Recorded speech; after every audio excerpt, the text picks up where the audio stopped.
Hello and welcome back to Matt Hayes' Tottenham blog. Today I'm going to be previewing tomorrow's Premier League clash against Crystal Palace, going through my predicted lineup, my predicted scoreline and where I think we can hurt Palace on the day. If you do want more content like this, plus interactive live streams and more match previews, reviews and different breaking news videos, please don't forget to hit that subscribe button down below and click that notification bell so you get notified whenever I upload a new video. I think we're going to see the return of the diamond in midfield for this game now that, according to yesterday's team news, Ndombele is being assessed and could very well be available for selection. So it's probably going to be that 4-3-1-2 that we saw in the opening games of the season. Personally, it's not the formation that I prefer. I like seeing that 4-2-3-1, and I think just from watching how we've played so far this season, the 4-2-3-1 is a lot better. But I think it's clear, especially with the signings Pochettino made, that he is looking to go with that 4-3-1-2 into the future. And I suppose it will be better now to just keep going at it until the players do get it right. So, obviously Hugo Lloris in goal. The left back, Danny Rose. Centre backs, Jan and Toby. Now the right back is where, as I think we're going to see quite a bit this season, is where all the discussion is. We know Sergio Aurier, he is fit. He played 2 games for Ivory Coast over the international break. Kyle Walker-Peters is in the same kind of place as Ndombele. He's being assessed. He's back in full training and he could be available for selection. And Davinson Sanchez, he's being assessed after complaining with irritation in his ankle following that international break. And Juan Foyth is not yet ready. So I think it's between those three. If they were all fit, ideally I'd go with Kyle Walker-Peters, but I think with him, just coming back from the injury out for a couple of games and stuff, I think we might see Davinson Sanchez there again, which could be a bit of a bad thing because, Palace have a lot of pace in the wings of players like Wilfred Zaha and Andros Townsend, and we could have problems there, but I don't think Sergio Aurier should start. I don't think he should even be in the squad, not only because of the fact that he hasn't really played for us this season, but the comments that he made over the international break in an interview. He was saying that he had made the decision to leave Tottenham, and when he was asked about the right back position, he said there's no competition, and he felt that it was basically his place and there was no one there to challenge him for it, which obviously not a great thing at all to say about your teammates in Walker-Peters and Foyth. But I think he has just kind of burnt his bridges at Tottenham now, and it is only a matter of time of when we will get him out of the club, and I imagine it will be January. I'm surprised he's still here after the summer, to be honest, but I think we will see him out of the club in January. And now for a bit of trivia before I go on any further. I'm going to ask you a question, leave it to the answer down in the comments below, and after the video I'm going to pick out 3 random people and they get a shout out in my next match preview next week. So the question today is, which 2 players scored in Tottenham's home win against Crystal Palace last season? Of course, it was the first game at the Tottenham Hotspur Stadium. Put your answers down in the comments and I'll shout out 3 people who get it right. Now moving on to the midfield, I think the 3 at the base of the diamond pretty much choose themselves. Harry Winks at the very base of it, and then Ndombele on the left and Sissoko on the right. It's what we saw in the opening games of the season, and if Ndombele is past fit, he will definitely be in that side, and I think that's what we'll see. Now, it could be anyone really at the top of that diamond. It could be Christian Eriksen, it could be Dele Alli, it could be someone like Son or Lucas Moura playing in a more central role than what they'd usually go with.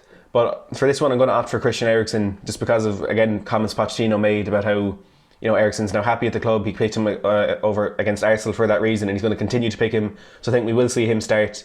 And then it's going to be, I'd say, Heung-min Son and Harry Kane up front. Son actually has a sensational record against Crystal Palace. He scored 3 of the goals he scored against them have been kind of momentous occasions. The first goal he scored was his first goal for the club back at White Hart Lane in, I think it was 2014, 2015. And the second goal he scored was against them at Wembley when he became the highest scoring Asian player in Premier League history, passing out Park Ji-sung. And then he scored against them last season, of course, the first goal at the new stadium. So a really incredible record for him against Crystal Palace, and I think we will see him starting the game tomorrow.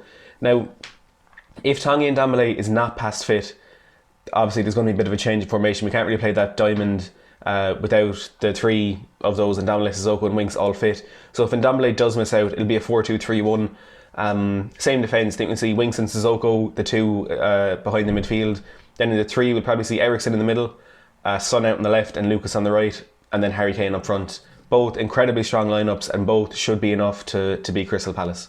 Now, as for Crystal Palace's team news, they are missing 3 players this weekend. All of them are defenders. There's Scott Dan, Martin Kelly and James Tompkins. 3 players that would very well get into their first 11, all missing, which has given Hodgson a really, really tough decision to make with regards to his defence.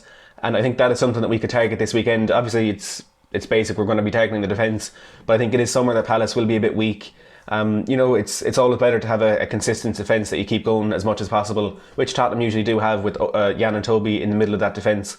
But Palace missing 3 of their key defenders this weekend. If we can just get on top of them early on, start pinging balls in on top of them. It didn't really work for us against Aston Villa and Newcastle, but I think this weekend that Crystal Palace defence will find it really difficult to deal with. Also, if we can utilise the pace of players like Son and Lucas if he does start, I think Palace will find it really difficult to deal with us. That's why I'm going to go with a 3-1 victory for us this weekend. I hope Harry Kane bags 1 or 2. I'd like to see Son get another one. So I'm going to say Kane 2 and Son 1, and probably a Wilfried Zaha goal for Crystal Palace. But of course, it's not going to be as straightforward as that, because Palace have a really good record away to the top 6. Of course, only just before the international break, they went and won 2-1 at Old Trafford. Last season, they won at the Etihad, beating City 3-2. They won at Arsenal. And even going back further, they were the last team to win a Premier League game at Anfield, something like 2 or 3 years ago now. So it will be a really tough game. They're a team who do like playing against the top teams, similarly to Wolves. So it will be a tough game, but I do think we'll have enough to get through it. There's a few interesting stats about this game. Tottenham have won their last 8 Premier League games against Crystal Palace, conceding just once in that run. We've only had longer winning runs against Birmingham and Blackpool, both of which ended back in 1964. So certainly a great record for us. Palace are winless in their last 7 away Premier League games against Tottenham. They've drawn 2 and lost 5. They haven't scored in the last 6 of those, so they've a really poor record away to us, which obviously bodes well for us going into this game. Tottenham lost their last home Premier League London derby 1-0 against West Ham in April. We last lost consecutive home London derbies back in November of 2004 against Charlton and Arsenal. So it's been 15 years since we've lost consecutive home derbies. We've lost 2 of our last 4 home league games, more than we'd lost in our previous 30 at White Hart Lane. Of course, those defeats coming against West Ham and Newcastle, 2 teams you'd expect us to beat at home. But, even though we have lost those games, you would expect us to win. You can't really see us not winning this game going into tomorrow, but I suppose that's where the surprises do come.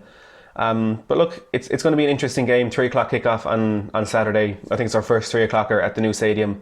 But I certainly think we'll have too much for Crystal Palace. Don't forget to leave down in the comments below your score predictions for this game. If you've enjoyed this video, give it a big thumbs up, and don't forget to subscribe if you haven't already. Thanks for watching.